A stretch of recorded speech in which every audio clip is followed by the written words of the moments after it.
Welcome to the Deep Dive, where we sift through the latest research and innovations to bring you the most compelling ideas shaping our world. Today, we're diving into a challenge many of us confront daily: the growing need to monitor our loved ones or secure our spaces. Whether it's ensuring an elderly parent is safe, keeping an eye on young children, or simply protecting our homes. We crave that reassurance, that continuous awareness, don't we? But often, that desire runs headlong into a very real discomfort. The pervasive feeling of being watched by traditional cameras. It's the inherent privacy invasion, the potential for misuse of, well, highly personal visual information that makes us hesitate. It feels like a constant tightrope walk between security and our fundamental right to privacy. But what if I told you there's a groundbreaking approach? One that promises to deliver all the crucial insights you need: those alerts for falls, the detection of intruders without those unsettling privacy trade-offs. That's our mission for this deep dive. We're going to unpack the cutting-edge science behind a novel system dubbed tinyRadar. This isn't just another gadget. It's a millimeter wave radar-based solution for human activity classification, meticulously engineered for on-edge computing. We're going to explore precisely how this technology tackles those core surveillance dilemmas and why it represents such a profound leap forward in how we think about safety and personal space. By the end of this conversation, you'll understand what makes tinyRadar truly special: its remarkable ability to operate discreetly, ensuring privacy at its core, its unwavering reliability in conditions where traditional systems utterly fail, and its impressive efficiency, all thanks to some incredibly smart on-chip processing and cutting-edge machine learning. Its security redefined for a privacy-conscious world. You've hit on the core point there. This isn't merely an incremental step forward. It's a fundamental rethinking of what remote monitoring can be. It's about building a system from the ground up that prioritizes both efficacy, its ability to actually do the job, and individual privacy, ensuring that these two essential needs aren't at odds but work in harmony. The problem with traditional surveillance and the urgent need for a smarter approach. So let's set the scene a bit. Our modern lives, more than ever, seem to demand continuous monitoring in so many facets. Whether it's giving parents peace of mind about their children, safeguarding elderly family members who might live alone, or simply detecting unauthorized presence in restricted zones of a home or business, the need for awareness is undeniable. Yet the solutions we've largely relied on have some serious, often uncomfortable drawbacks. Indeed, when most people envision monitoring or surveillance, their minds immediately go to the prevailing technologies: infrared or IR and camera-based systems. These have been the de facto standard for decades, really. They capture visual data, sometimes thermal, to detect presence and activity. They're ubiquitous, from doorbells to security cameras in public spaces. And for a long time, let's be honest, they were the only real option. And here's where it gets truly problematic for many of us. While these existing solutions are widespread, their reliance on external infrastructure creates critical downsides. Downsides that fundamentally limit their effectiveness and, maybe more importantly, their ethical acceptance in sensitive environments. Let's start with a major one: cloud dependency. Many of these systems, especially the consumer-grade ones we might have in our homes, frequently rely on cloud computing for all their data processing and analysis. Right. And that reliance on the cloud actually triggers a whole cascade of consequences, making these systems far less ideal than they might first appear. For one, you're looking at higher latency. Imagine your security camera detecting an intruder. That video stream has to travel over the internet to a remote server, often thousands of miles away.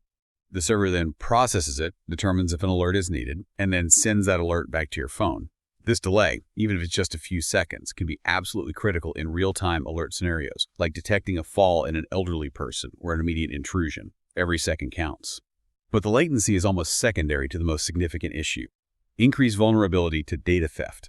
When your personal data, and we're talking about highly sensitive visual feeds of your home, your family, your private moments, is constantly being streamed and stored off-site, it becomes a much larger, more enticing target for malicious actors. It's essentially sitting on someone else's server, susceptible to breaches, hacks, or even subpoena by authorities without your direct knowledge or consent. This isn't a hypothetical risk. We've seen countless examples in the news. And that vulnerability, that constant streaming of highly personal data, leads us directly to the profound privacy concerns that trouble so many people. This isn't just about data security, though that's a monumental issue in itself. It's about the pervasive feeling of being continuously monitored by cameras in your most personal spaces. Imagine placing a camera in your living room or bedroom to check on an elderly parent. While your intentions are noble, aimed at ensuring their safety, The reality is that deeply personal, identifiable visual information is being captured, potentially stored, and could be viewed by anyone with access, authorized or not. It's an undeniable invasion of personal space and dignity. Think about the core difference here. These traditional systems capture full, high-resolution visual feeds, faces, activities, the whole scene. In contrast, the source material explicitly highlights that a system like tinyRadar deals in anonymous point cloud data. It's not just a technical distinction, it's a paradigm shift, isn't it? Absolutely. With point cloud data, there are no faces, no recognizable features, no compromising situations, just abstract data points representing movement. And that fundamentally redefines the contract between the user and the technology. It's about giving you peace of mind without the pervasive feeling of being personally watched and recorded.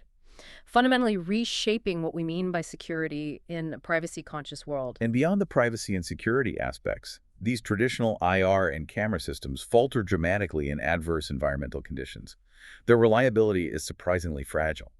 Consider what happens when fog rolls in, or dust accumulates on a lens, or even simply when it's too dark at night. Their functionality is severely impaired, if not completely compromised. They essentially become blind when conditions aren't perfectly lit and clear, which is a major unacceptable limitation for critical security or care applications that demand constant, unwavering vigilance. Right. A system that can't see in the dark or through a bit of steam isn't much of a security system at all. So when we stack up these limitations, the cloud dependency, the inherent privacy invasions, the environmental fragility, it becomes crystal clear that we need a fundamentally different approach. It begs the question, what would an ideal human activity monitoring framework actually look like? What features would it absolutely need to have to be both effective and ethical? That's precisely the challenge this research meticulously addresses.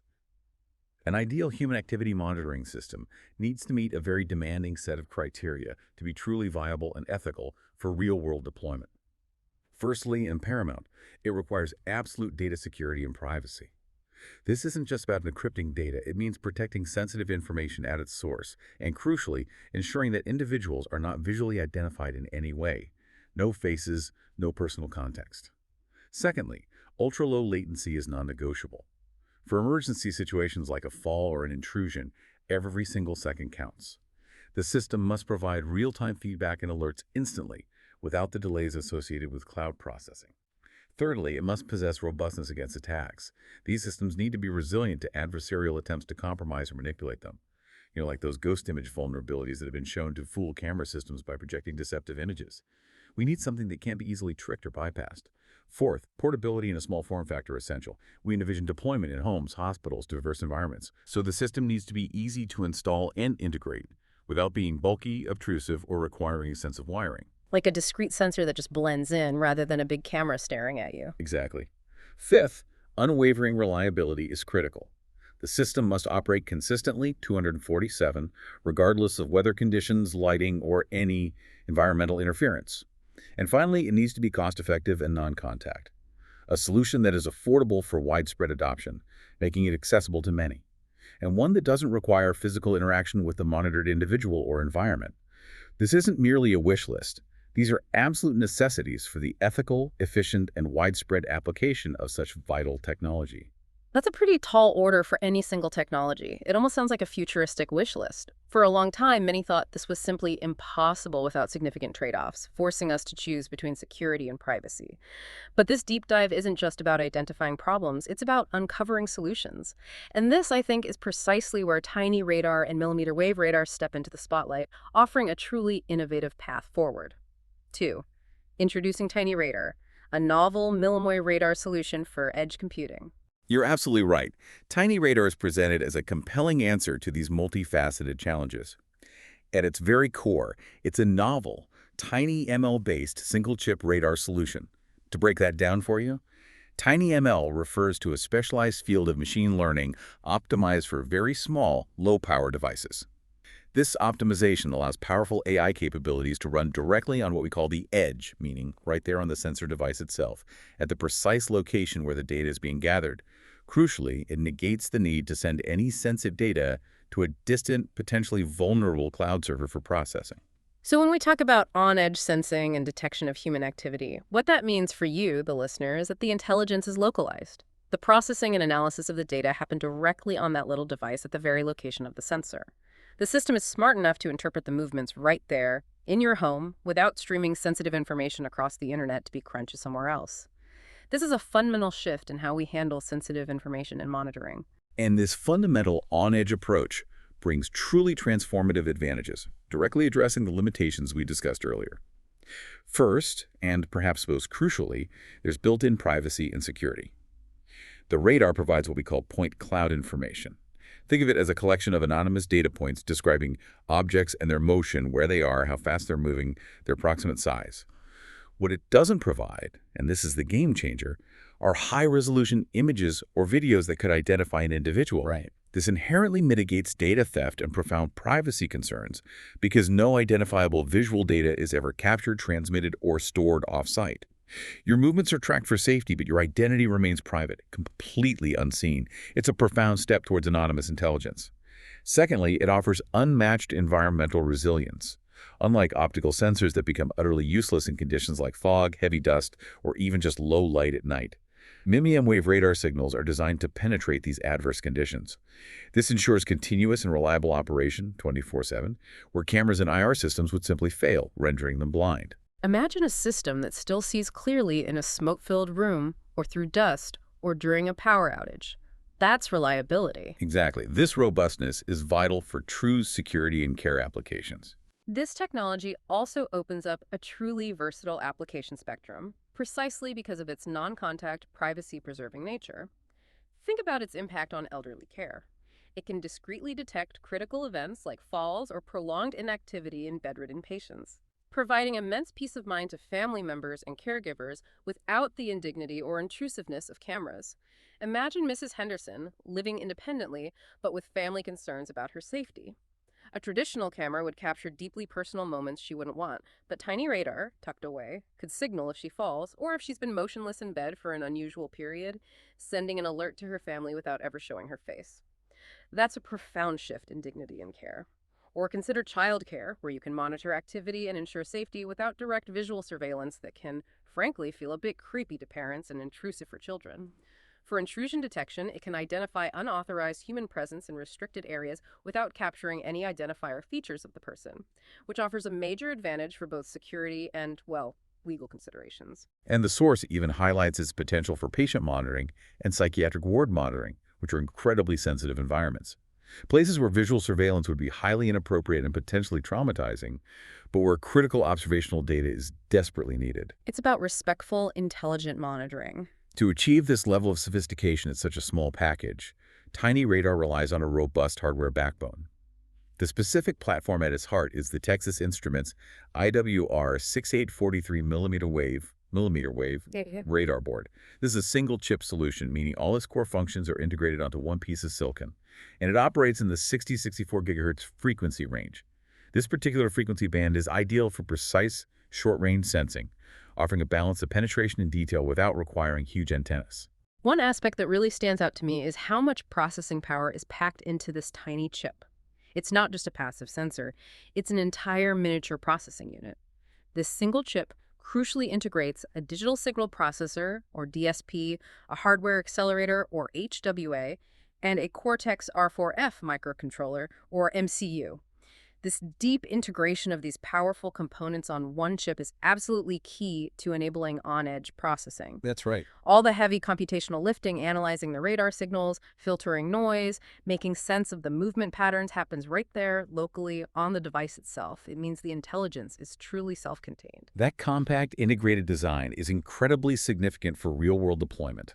It allows for much lower latency because data doesn't have to travel far. It's processed almost instantly where it's collected. It also vastly enhances portability because the entire system is contained in a small form factor, making it incredibly easy to deploy almost anywhere without bulky external components. This is what truly makes tinyRadar practical for applications where size, power efficiency, and real-time performance are paramount. And it's vital to highlight what makes this work truly novel compared to existing efforts. While other millimeter-wave systems exist, the source points out that most acquire raw data and perform classification off-edge. Right, meaning they still send data to a more powerful external computer or the cloud. Even previous attempts at on-edge solutions often relied on less scalable, handcrafted features for classification. which requires extensive human input and can be less adaptable. This work with tinyRadar stands apart as a truly real-time, single-chip, millimeter-wave radar-based on-edge signal processing and classification system. It's a comprehensive, integrated solution that brings the entire intelligence chain from raw signal to classified activity onto a single, small, low-power device. That's a game changer. The science behind the sensing. How limb-wave radar captures movement signatures. So, if tinyRadar doesn't have eyes, how does this technology actually see without traditional lenses or light? It sounds almost like magic, doesn't it? But there's some truly clever, well-established physics behind it. Let's dig into the fundamental principles of how millimeter-wave radar captures these intricate movement signatures. The core principle at play here is called frequency modulated continuous wave, or FMCW radar. It's an elegant mechanism that operates much like a bat using echolocation, but with radio waves instead of sound.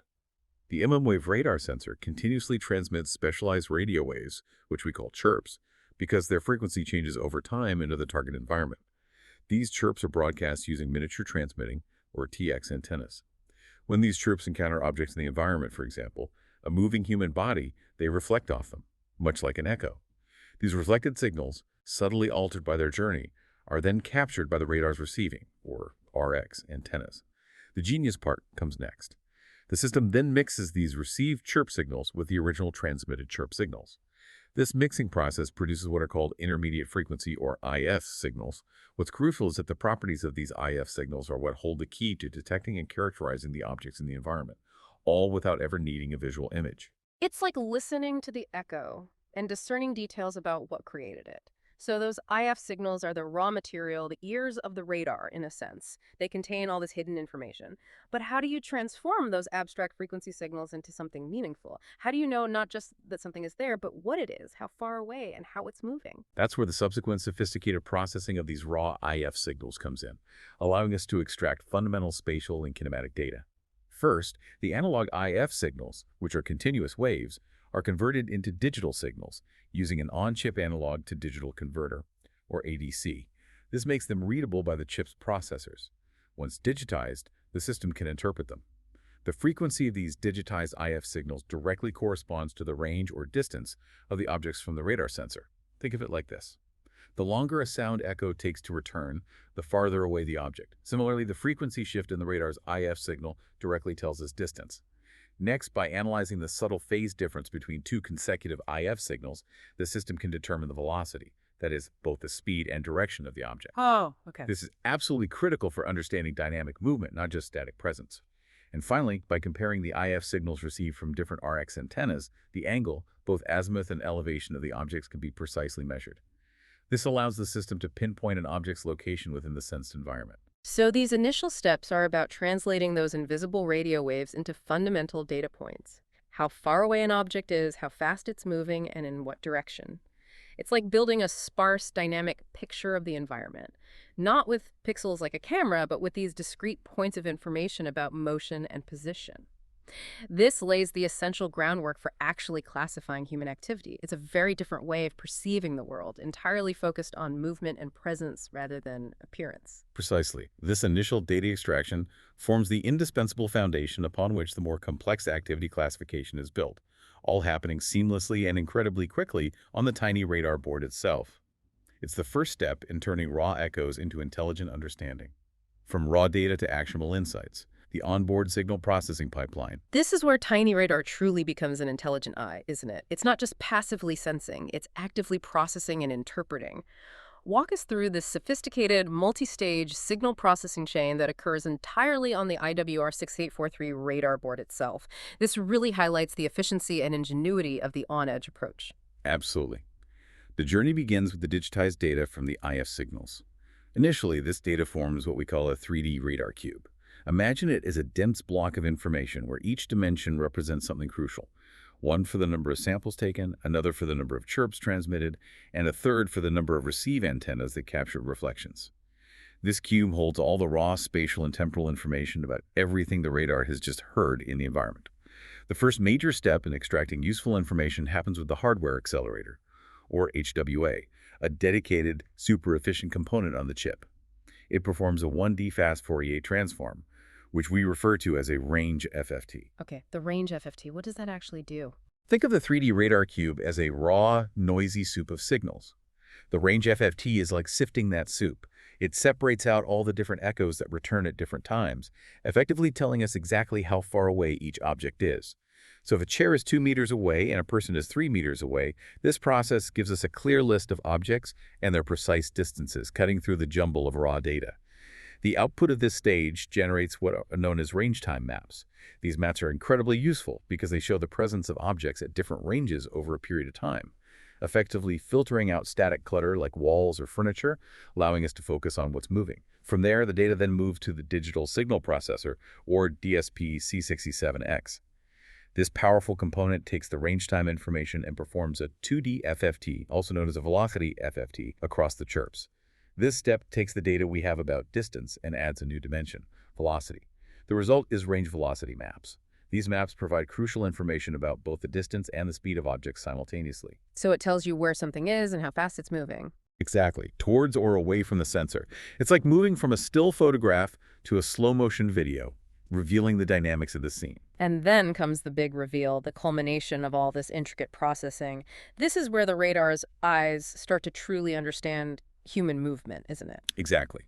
Each range velocity map is further processed through a technique where it's incoherently added in the range dimension to yield a single velocity column. Okay, incoherently added. What does that mean in simpler terms? To put it simply, imagine we've got all this data about objects at different distances and their speeds.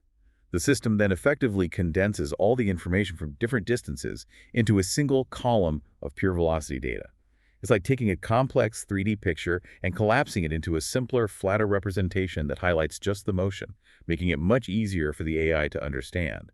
This process is then repeated over a sequence of frames, building up a history of velocity information over time. The culmination of this entire sophisticated signal processing pipeline is the creation of the velocity time map. And this is where the magic truly happens for understanding human activity.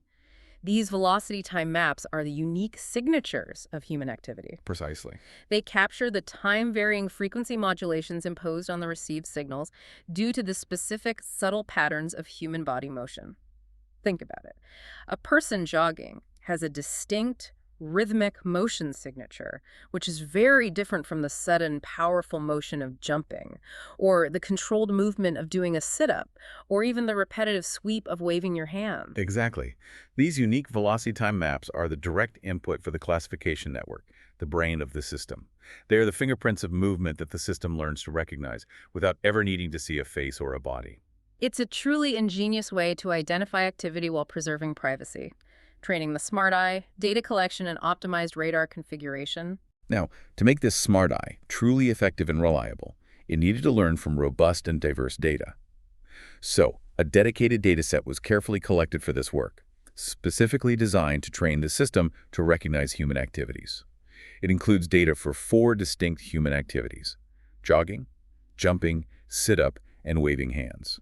Crucially, this dataset was generalized over 6 subjects, meaning data was collected from different individuals performing these activities. The practical upshot here for you, the listener, is that a subject-independent approach is incredibly important. It means the system isn't just learning to recognize one specific person jogging or jumping. Right. It's learning the essence of the activity itself so it can accurately recognize those activities regardless of who is performing them. This makes it broadly applicable to various individuals in diverse real-world deployments. And it's worth noting that this human activity dataset has been made publicly available, which speaks to the transparency and reproducibility of this research, allowing others to build upon it. Absolutely. And beyond the dataset itself, the performance and precision of any radar system hinge profoundly on its precise configuration. You might initially think radar is just a matter of point and shoot, but the truth is it's a finely tuned instrument. Every single setting, every parameter has a specific purpose and often involves engineering trade-offs. For tinyRadar, specific radar parameters were carefully chosen and meticulously optimized for ideal performance in human activity classification, as detailed in the source material.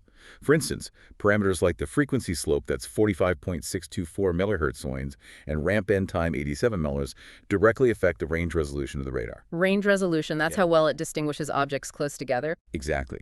Imagine shining a very narrow, focused flashlight beam.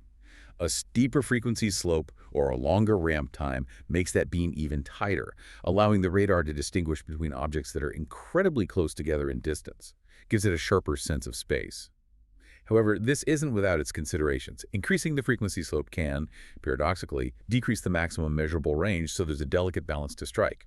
Similarly, the idle time, 199.8 seances, chirps per frame, 64, and chirp duration, 287 horns, all influence the velocity resolution. Okay, so if range resolution is sharpness in space, velocity resolution is sharpness in speed. Precisely. How finely you can differentiate speeds and directions.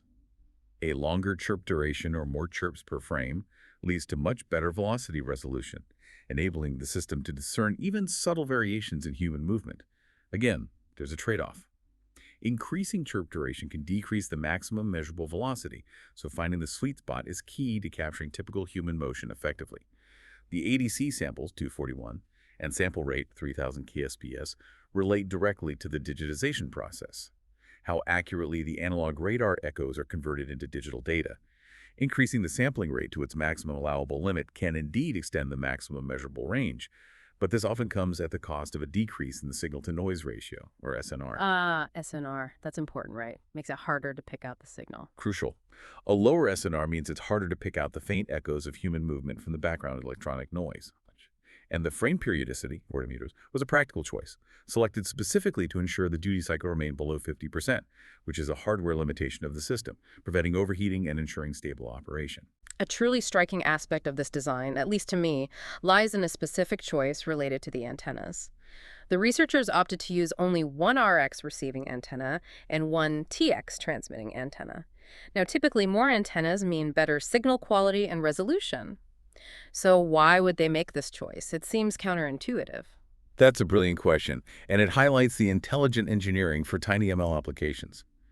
While increasing the number of RX antennas can improve the signal-to-noise ratio and angular resolution, for this specific application, minimizing resource usage was paramount. A single TX and RX antenna configuration was chosen explicitly to reduce the 3D radar cube data size. Ah, okay. Less data to crunch. Exactly. This directly reduces the memory footprint on the radar board. In an edge computing environment where computational resources and memory are highly constrained, minimizing data size is absolutely critical for efficiency. It ensures the entire processing pipeline can run locally without bogging down the tiny chip. It's a classic example of optimizing for the real-world constraints of an edge device. So, with all these precise configurations and clever design choices, what does this all mean for the actual performance you get out of the tinyRadar system? How do these intricate settings translate into tangible capabilities for recognizing human activity? These careful configurations directly translate into impressive achieved performance metrics. The system boasts a velocity resolution of 0.132 meters. That's incredibly precise, crucial for differentiating nuanced human movements. It can tell the difference between a brisk walk and a subtle shuffle.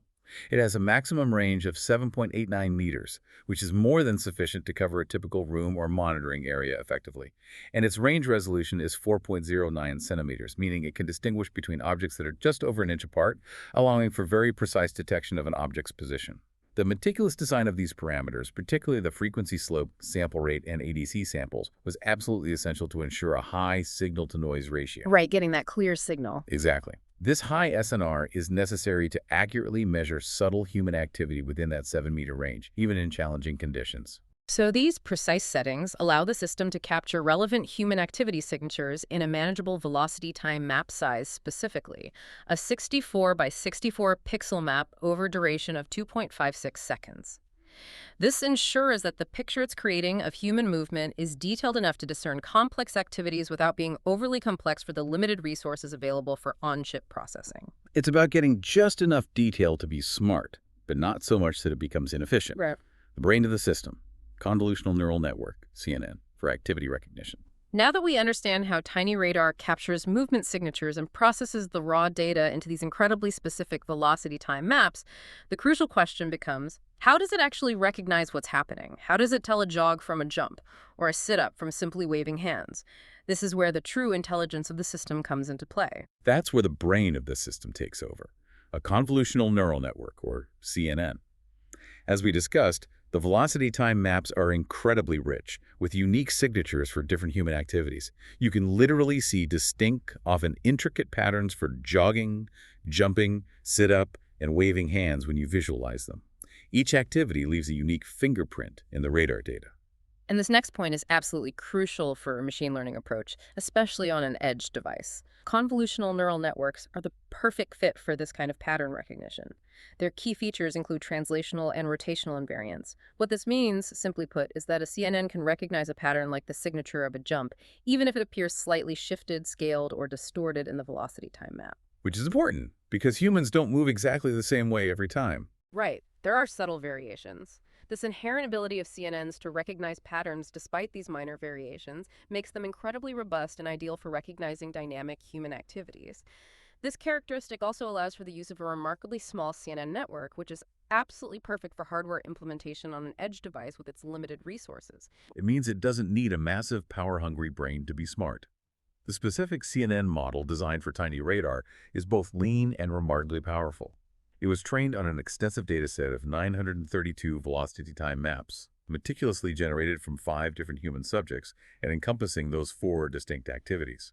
The training itself was performed using Caffe, an open-source deep learning framework. To optimize its performance, the researchers employed an atom optimizer, a multinomial logistic loss function, and L2 regularization, all with hyperparameters meticulously fine-tuned for the best possible accuracy. This rigorous training process ensured the network learned to extract the most salient features of each activity. A truly critical step for enabling its deployment on an edge device was post-training quantization. After the initial training phase, the network's internal components, its weights and activations, were converted from higher precision floating point numbers into an 8-bit integer format. The real genius in this design lies in the impact of that quantization. This isn't just a technical detail, it's a fundamental game changer for TinyML. This conversion significantly reduces the model's size and, crucially, its computational complexity. Exactly. Imagine taking a highly detailed, complex equation and simplifying it into something much more concise but still accurate. That's what quantization does. It makes the model perfectly suited to be ported and run efficiently on resource-constrained hardware like the Cortex R4F MCU. Allowing sophisticated AI to fit into a tiny chip with minimal power draw. And to ensure its real-world applicability and robustness, the CNN model was rigorously validated through subject-independent testing. This means it was tested on entirely different human subjects than those used for its initial training.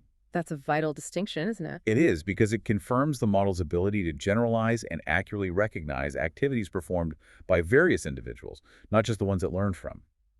This generalizability is absolutely crucial for deployment in diverse environments, where the system will encounter many different people. So, bringing this back to your world, what does this enable? This isn't just a powerful algorithm on paper. It's an algorithm meticulously optimized to run on a tiny chip, delivering intelligent insights right where they're needed, in real time, and with privacy at its core. And the CNN architecture itself was built using CMS-ISNN's Custom Application Programming Interface, or API, which further emphasizes its tailor-made efficiency for ARM Cortex-M CPUs. It's a carefully engineered solution from top to bottom, where every design choice was made with the constraints and demands of on-edge computing in mind. The performance, real-world results, and unmatched efficiency. Now let's talk numbers, because this is where the tiny in tinyRadar truly shines, and where its practical genius becomes undeniable. We've heard about the sophisticated processing and the intelligent CNN, but how does all this theoretical elegance actually perform on the hardware? These on-chip implementation metrics are, frankly, a triumph of efficiency and a testament to the power of TinyML. They truly are impressive. The IWR60 8x3 radar board showcases remarkable resource utilization and speed, as clearly laid out in the research. Let's start with the minimal memory footprint. The entire signal processing chain, that's the 1D FFT, 2D FFT, and the crucial velocity time map generation, consumed a total of just 112 kilobytes on the L3 RAM. To put that into perspective, the L3 RAM has a total capacity of 768 kilobytes. So a tiny fraction. A very small slice of its total capacity. And the classification network itself, the very brain that recognizes activities, required an almost unbelievably minuscule 11.07 kilobytes on the Cortex R4F MCU. That's the kind of number that makes you do a double take. The CNN model size is an incredibly lean 1.44 kilobytes. To help visualize that, imagine packing that much sophisticated intelligence into a digital space smaller than a single text message. It's remarkable. That's not just an achievement, it's a monumental breakthrough for on-edge computing, enabling capabilities we once thought impossible for such small devices. It is indeed. This efficiency extends seamlessly to its blazing fast processing latency. The system provides a classification result telling you exactly what activity is happening after every 120 milliseconds. That's practically real time, faster than a blink. Pretty much. To give you context, the blink of an eye takes about 100 to 400 milliseconds. So this system is operating virtually in real time, providing near instantaneous feedback. This is achieved by using a sliding window of 3 frames, where each frame has a periodicity of 40 meters. 40 meters multiplied by 3 frames equals that rapid 120 meters response. This speed is absolutely vital for time-sensitive surveillance and critical care applications. We can break down that latency even further to appreciate the efficiency of each stage. The 1D FFT on the HWA takes approximately 18.37 meters. The 2D FFT on the C67X is incredibly fast, about 1.78 meters. Velocity time map generation, also on the C67X, takes around 1.78 meters. The classification network running on the R4F, which is the most computationally intensive part, takes approximately 75 meters. So all those tiny slices add up to that super fast response? Exactly, all adding up to that remarkably rapid 120 meters classification output. And finally, we come to ultra-low power consumption, which is critical for devices intended for long-term continuous monitoring. The Cortex R4F MCU itself consumes a mere 80 milliwatts. The CNN computation, the actual AI processing running on this MCU, results in only 60.8% of the total CPU load. Okay. This translates to an incredibly low 48.64 milliwatt of power consumption for the classification cask itself. That's 0.608 multiplied by 80 milliwatt. Yeah, that is low. This is an incredibly low power solution, making it supremely ideal for battery-powered or always-on long-duration monitoring scenarios without ever needing a hefty energy bill or frequent recharges. It's truly designed to be invisible and efficient in every sense. The numbers on efficiency are astounding, but the real test for any intelligent system is always accuracy, isn't it? Given the constraints of such a tiny device, one might assume accuracy would be the first thing to suffer. How did the team manage to deliver such impressive numbers? Were there any trade-offs they had to grapple with, or did they manage to hit high marks across the board? That's a crucial question. And what's truly remarkable here is that they achieved impressive accuracy without sacrificing efficiency. The 8-bit quantized CNN network achieved an outstanding subject-independent classification accuracy of 96.43% on a test dataset comprising 224 velocity time maps. 96%, that's very high. It is. And remember, this means it accurately identified activities performed by people it had never encountered during training, which is a significant real-world validation of its robustness and generalizability. It's not just accurate for people it knows, it's accurate for anyone. Let's dig into the details of what it got right, and maybe where it had a tiny challenge, using the confusion matrix from the source material. The system showed perfect recognition for jogging and waving hands, classifying them with 100% accuracy. That's remarkable, especially for such dynamic movements. It was near perfect with jumping, classifying it at 97.83% accuracy, with a very small percentage, 2.17%, misclassified as no activity. For sit-up, it showed strong performance at 89.13% accuracy, with 10.87% being confused with waving. And for no activity, which indicates no human movement in front of the radar, it had high confidence at 95% accuracy, with a small 5% misclassification as jumping. This raises an important point, of course, about those minor areas of confusion. These are likely due to similar movement patterns. For example, hand movement in a sit-up, particularly at the top of the movement, could have some characteristics similar to waving hands. Okay, I can see that. Or a subtle body shift during no activity might momentarily be mistaken for the beginning of a jump, especially from a radar's perspective where every micro movement is a data point. However, even with these slight areas of overlap, the overall accuracy is truly outstanding for an on-edge, privacy-preserving system. It profoundly validates the effectiveness of this novel approach, demonstrating that this system can reliably detect and classify human activities without the need for a single pixel of visual data. It's a highly intelligent solution built on abstract motion data. Exactly. Looking ahead, the promise and future of tinyRadar. So to briefly recap the core achievement here, What we've seen is the successful development of a tiny millihem wave radar-based system for human activity classification. It seamlessly integrates the entire signal processing chain on the DSP-67X with the classification network on the Cortex R4F MCU, all working together for real-time inference on a single tiny tip. And let's reiterate those truly standout metrics because they underscore the significance of this work. The high accuracy of 96.43%, the incredibly small model size of just 1.44 kb, the rapid classification output every 120 meters, and the ultra-low power consumption of only 48.64 millia for the CNN computation. These are truly groundbreaking numbers for an edge device, pushing the boundaries of what's possible in intelligent privacy-first sensing. So what does this all mean for the bigger picture and for you, the listener? What are the broader implications and the exciting future potential of a system like tinyRadar as it continues to evolve? One aspect that really stands out to me is the immense versatility of this architecture. The proposed system is incredibly adaptable. By simply retraining the CNN model with new data sets, it can be repurposed for a wide variety of other applications beyond just the 4 activities tested here. So you could teach it new things. Exactly. Imagine teaching it to recognize specific gestures, or even more nuanced health indicators like breathing patterns or subtle signs of distress. This highlights its flexibility and significant future potential beyond its initial scope, making it a highly scalable solution. That's a huge point. It's not a one-trick Tony. It's a foundational technology that can learn new tricks. So what's next for this groundbreaking technology? Where do the researchers plan to take it from here to make it even more efficient and capable? The immediate future involves implementing a sparse CNN architecture to exploit inherent sparsity present in the radar data. Okay, sparse CNN. Why is that significant? The reason this is so significant is because radar data, by its very nature, often contains a lot of empty space areas where there's no object, no meaningful activity, just background noise or empty air.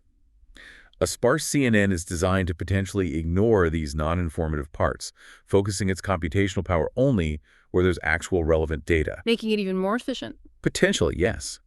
This could lead to even greater computational efficiency, lower power consumption, and potentially even higher accuracy with even smaller models. It's about making the brain even more focused and streamlined. If we connect this to the bigger picture, this system represents a truly significant step towards intelligent, unobtrusive, and privacy-preserving remote monitoring. It opens doors to new levels of safety and convenience in our daily lives, without the profound compromises of personal space and data security that have plagued traditional surveillance. It's about providing crucial, actionable information without the invasiveness that has, until now, made many of us wary of such technologies. Outro. And there you have it, a deep dive into tinyRadar, a technology that feels like a glimpse into a smarter, more private future.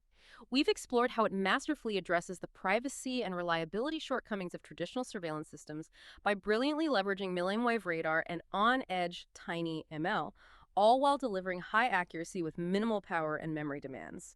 Now imagine the profound impact this discrete, invisible form of intelligence could have on our lives. Think about its potential in our smart homes, providing dignified elder care where privacy is paramount, enhancing safety in workplaces without constant visual surveillance, or even optimizing energy usage by subtly sensing presence and activity. What other everyday scenarios could be transformed by this kind of intelligent, privacy-first sensing, a system that sees without ever truly watching you? It encourages us to consider how technologies like tinyRadar are subtly reshaping our interactions with the world and redefining what's possible for a more private, secure, and respectful future.